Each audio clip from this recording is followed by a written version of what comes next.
Whoops.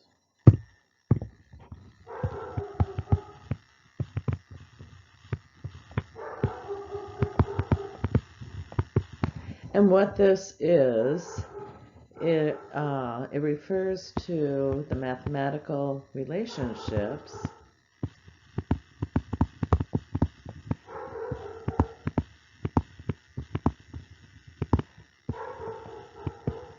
Sorry, my dog's upstairs barking in the kitchen. Of atoms, ions, in compounds,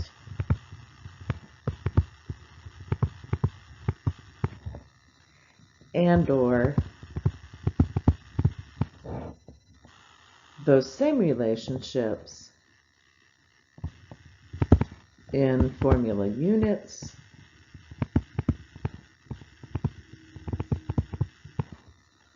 or molecular formulas. Okay, so if we have the formula NH3, and you're going to be required to know the common name for this compound, and it is ammonia. Okay, so you need to know NH3 is ammonia. And we can interpret this formula in one of two ways. We can say it has a ratio of 1 nitrogen atom to 3 hydrogen atoms. Or if we have a mole, so this is for one molecule,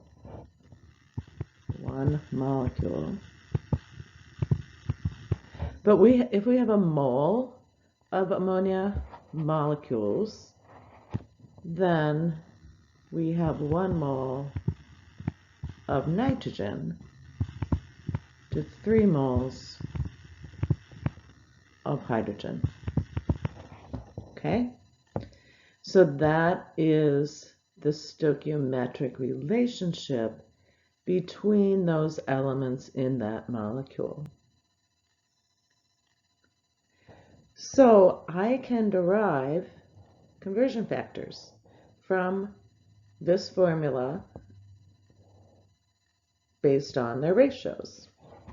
So I can say that 1 mole of ammonia is equivalent to 1 mole of nitrogen. 1 mole of ammonia is equivalent to 3 moles of hydrogen. And one more relationship, 1 mole of nitrogen is equivalent to 3 moles of hydrogen. We can use those as conversion factors. Okay? So, what do we use this for? We can use this to convert from moles of one substance, for example, moles of substance A, to moles of B. Okay? So, as an example, I want to know how many moles of carbon are present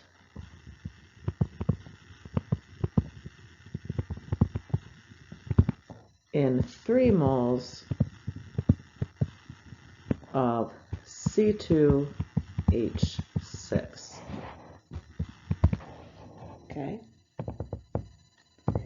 We're going to get a conversion factor from the formula of that compound.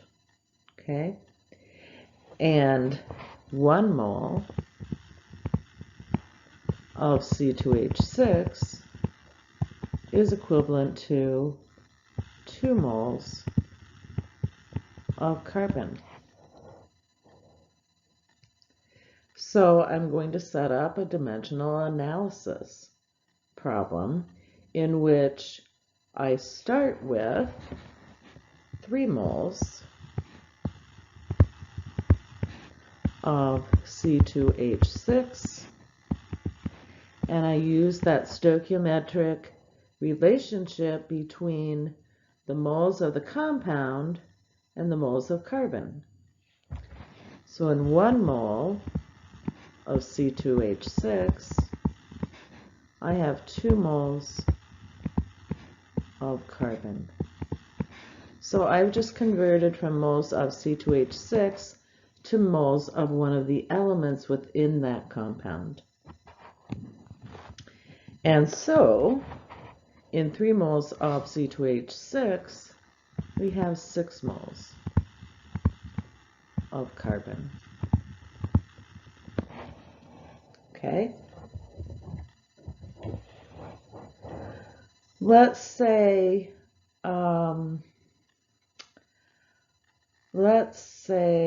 that I want to know how many moles of carbon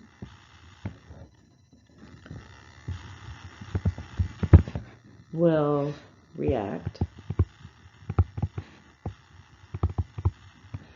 with 3.6 moles of hydrogen to form C2H6. Now my given to start with is 3.6 moles of hydrogen, and I'm going to use now the relationship between the compound, moles of the compound, and moles of hydrogen in that 1 mole of compound. So I start with 3.6 moles of hydrogen, and in 1 mole of C2H6, I have 6 moles of hydrogen. So we need that on the bottom so we can cancel the moles of hydrogen. So we want to get to moles of C2H6.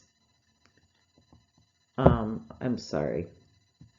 We're forming C2H6. Darn it, I was not paying attention there. Back up. I'm not going to redo this whole slide because of this error. Sorry. We're going to carbon. We want to know how much carbon we need to react with that amount of hydrogen to make C2H6. Oops, come on. So, how many moles of hydrogen, what's the relationship between moles of hydrogen and carbon in this compound?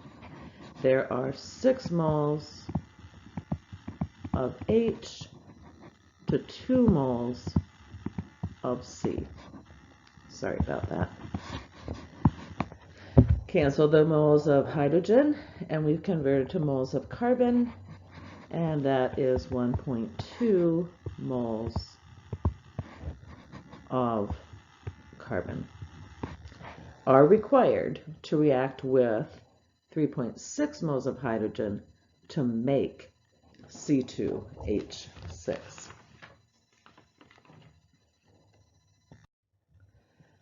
All right.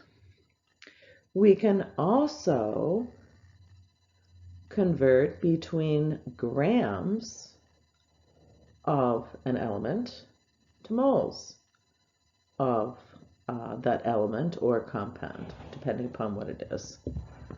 So we can convert from grams of A, whatever that A is, to moles of A. And we do that using molar mass. Okay?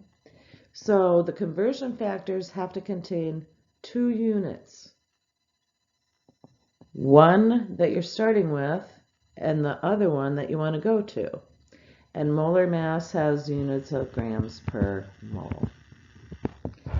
So the question here is, how many moles of copper are in 20.0 grams of copper? Okay, so we're going to go from grams to moles, again using molar mass. You've actually done this. We did this when we looked at empirical formulas, but we're kind of going through all the possible steps that are going to bring us to a very useful dimensional analysis setup. So we have 20 grams of copper. Still thinking about carbon. And I need to look up the molar mass of copper on the periodic table. And that is 63.54 grams of copper in 1 mole. Okay, so we're canceling grams, we've got moles of copper, and we need 3 significant figures. And this is 0.315 moles of copper.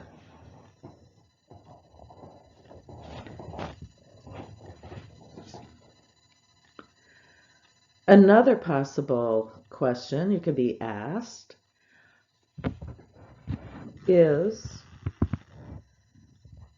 what is the mass in grams of 122 copper atoms? Okay. We're given the number of atoms that we have, and we want to go to grams. And there's nothing we can look up that will tell us the mass of 122 copper atoms.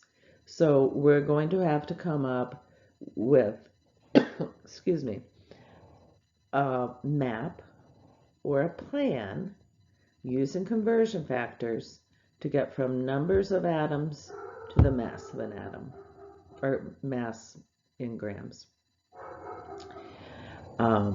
So again, molar mass has units of grams and moles. So at some point we're going to have to use molar mass. But before we can do that, so we've got grams per mole, molar mass, and we have numbers of atoms. In order to use this conversion factor, we have to convert our number of atoms to moles. And the conversion factor that is required for that is Avogadro's number.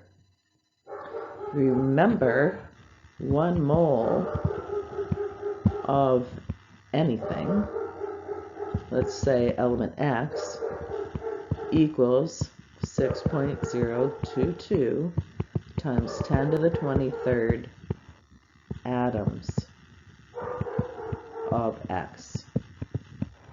Okay, so we have 122 atoms of copper. And we're going to use Avogadro's number, 6.022 times 10 to the 23rd atoms of copper in 1 mole of copper. Now that I have moles of copper, I can use molar mass of copper to convert to the mass of copper. So we canceled the atoms. We're now at moles, and 1 mole of copper has a molar mass of a mass of 63.54 grams of copper. So we've canceled moles now. And when we do the math here, I got 1.287 times 10 to the negative 20 grams, which makes sense. It should be a very small number because in 1 mole, we have 10 to the 23rd, or 6.022 times 10 to the 23rd atoms. So we're dividing a very small number by a very, very, very large number. So we should expect that very, very small exponent. But let's talk about sig figs here. 3. Remember, we don't use conversion factors. There's going to be one exception to that, but these are exact relationships. And so I do need to round this up. So final answer, 1.29 times 10 to the negative 20 grams.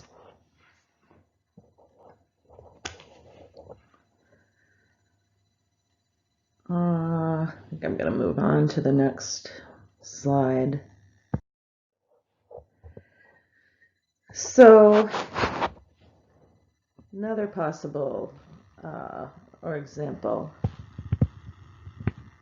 how many grams of CO2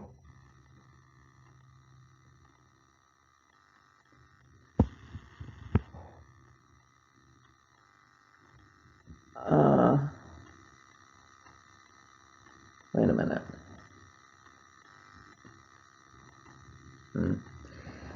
This is not what I thought I was going to do here.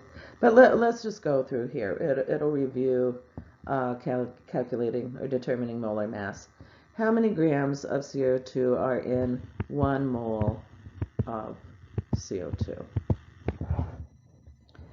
So we've done this, but we'll just do it again. So we could do this one of two ways. We could add up the atomic masses in that formula and then just put the grams per mole, or we can use the molar mass for each of those, and that's what I'm going to do. So how many grams of CO2 are in, or what's the mass? 1 mole of CO2 is going to be 1 times the mass in grams of carbon, so I'm not going to write the 1, plus 2 times the mass in grams of oxygen. So the molar mass for CO2 is 44.01 grams per mole. Okay.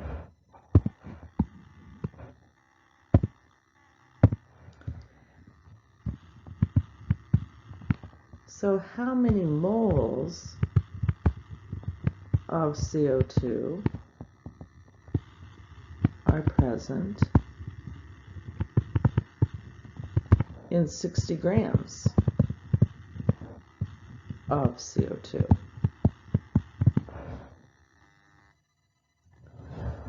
We're just, again, going to start with our mass in grams and use molar mass to convert to moles.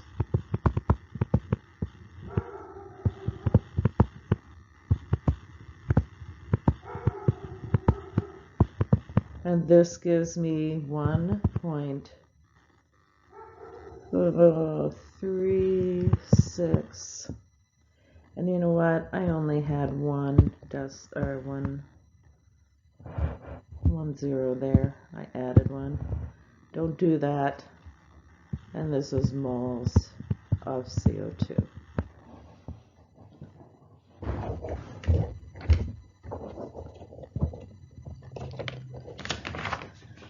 All right. So we're going to take this one step further And for this particular problem, we need a balanced equation. So we can also use coefficients in or from our balanced equation to find the molar relationships or the stoichiometry between the compounds in that balanced equation.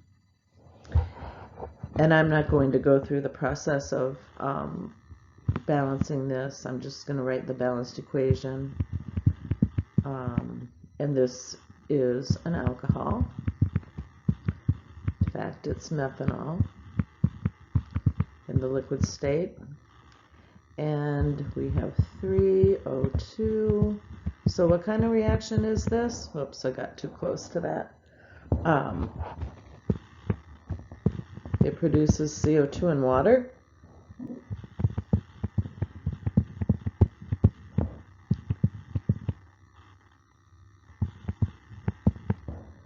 Combustion.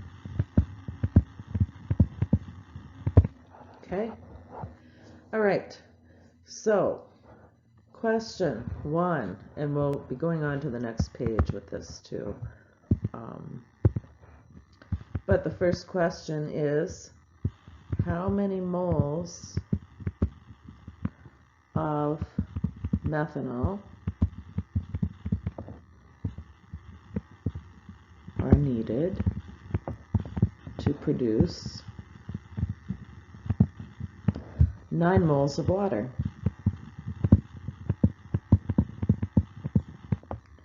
So we're going to use those coefficients now to convert from a particular number of moles of a product back to a reactant to see how much is needed. So this is where we're starting. So we're going from moles of water to moles of methanol. Okay. And again, we're going to use those coefficients to help us do that. We have 9 moles of water. So we need the relationship between the moles of water in the balanced equation and the methanol. Okay? And you know what? I'm going to add a decimal place here just so we have something other than 1. Whoops. Whoops. Doing the wrong thing there. 1 sig fig. It's not very good. We consider those coefficients exact numbers. Okay. So, from the balanced equation, 4 moles of water are equivalent to 2 moles of methanol. So we've converted from moles of a product to moles of a reactant. So in order to produce 9 moles of water, we need 4.5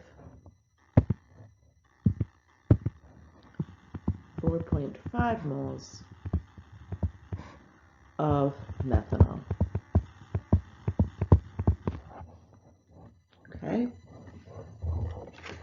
We're going to answer 2 more questions.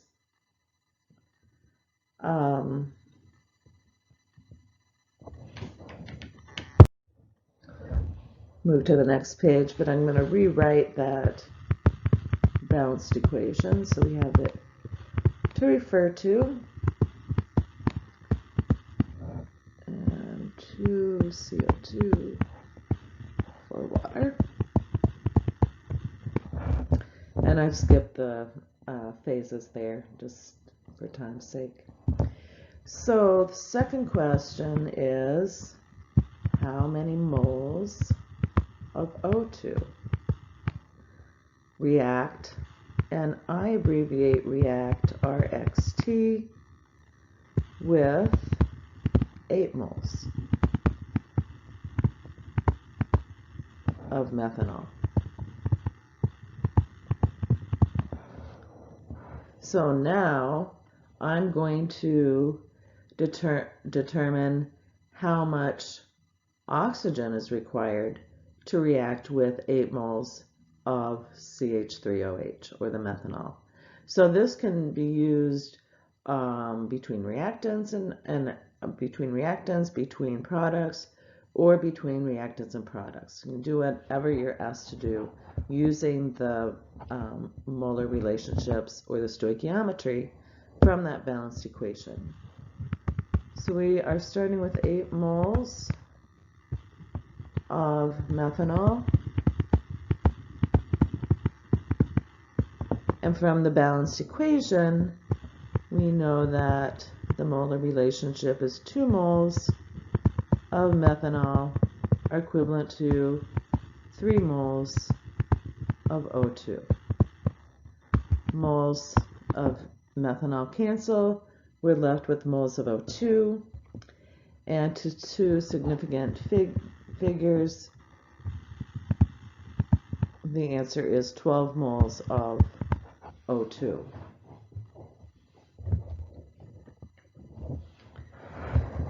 And the last question associated with this balanced equation is, how many moles of O2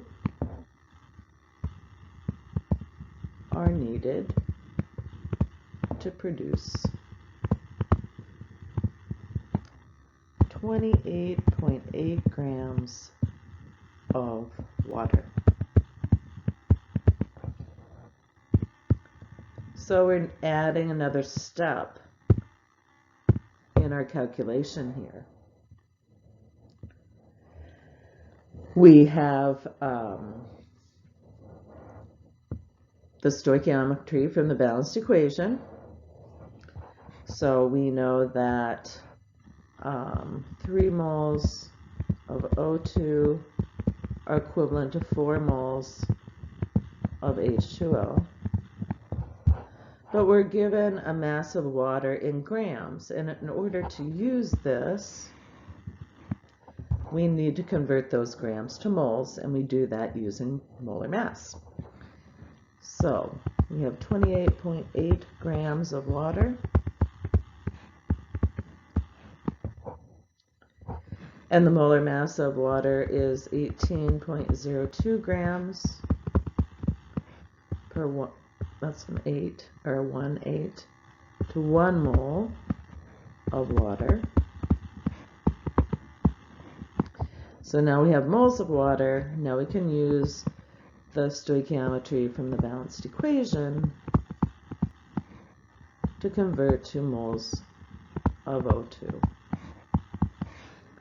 Grams cancel, moles cancel, and I need to see these transitions in your setups of your calculations. Multiply across the top, divide by the bottom, and to 3 significant figures, the answer is 1.20 moles of O2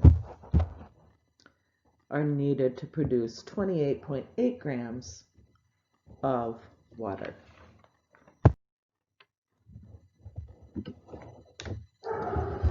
All right.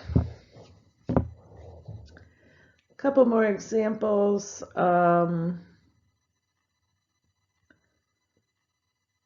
And actually, I think we'll just do one. I'm going to introduce another layer here with respect to types of dimensional analysis problems you might see. And we're going to convert from grams of A to moles of A to moles of B, some other compound, to grams of B. So to convert from the moles to grams or grams to moles, we're going to need molar mass. And in this case, it would be molar mass of A. And to get from moles of B to grams of B, we need the molar mass of B.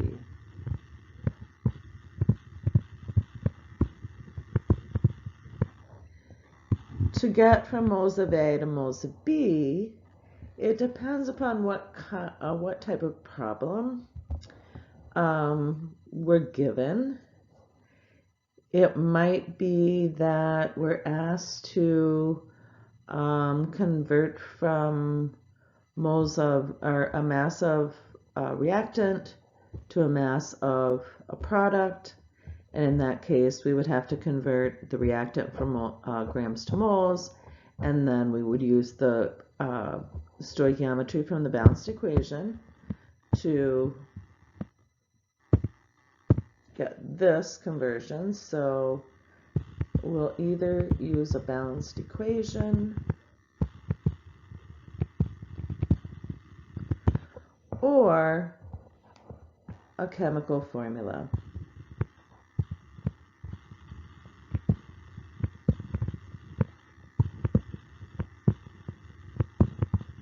Okay? And I'll show you what I mean by that.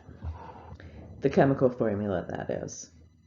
So, and then we'll do, I'm going to go to I'm going to make another video after this that introduces using the stoichiometry with the balanced equations, going from, say, a reactant to a product, and determining things like theoretical yield and percent yield.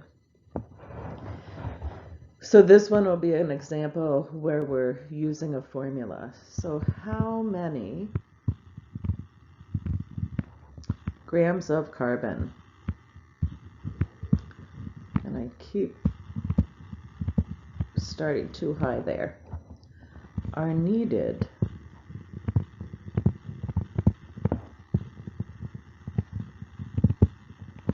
to combine with 12.8 grams of S to form C3S6. Okay? We did some simple moles to moles problems using the subscripts in the formulas to develop those molar relationships or conversion factors. But in this problem, we're going to go from grams of S to grams of carbon,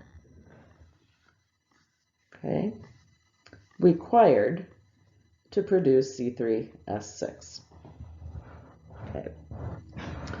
So in the first step, let's say this is grams, or I'm sorry, this is A and this is B, to follow that general setup up here. So we're going to go from grams of S to moles of S to moles of C to grams of C. Okay. And so we start with 12.8 grams of S. We need the molar mass to convert from grams to moles for S. And this is 32.06 grams of S in 1 mole of S. And now from the molecular formula, I'm going to obtain the conversion factor to convert from moles of S to moles of C. So 6 moles of S are equivalent to 3 moles of C. And now I need the molar mass of C. 1 mole of C is 12.01 grams of C. grams of S cancel, moles of S cancel, moles of carbon cancel, and we're left with grams of carbon. And that is 2.40 grams of C. All right. Now we're going to take a look in the next video at theoretical yield, limiting reagents, and percent yield.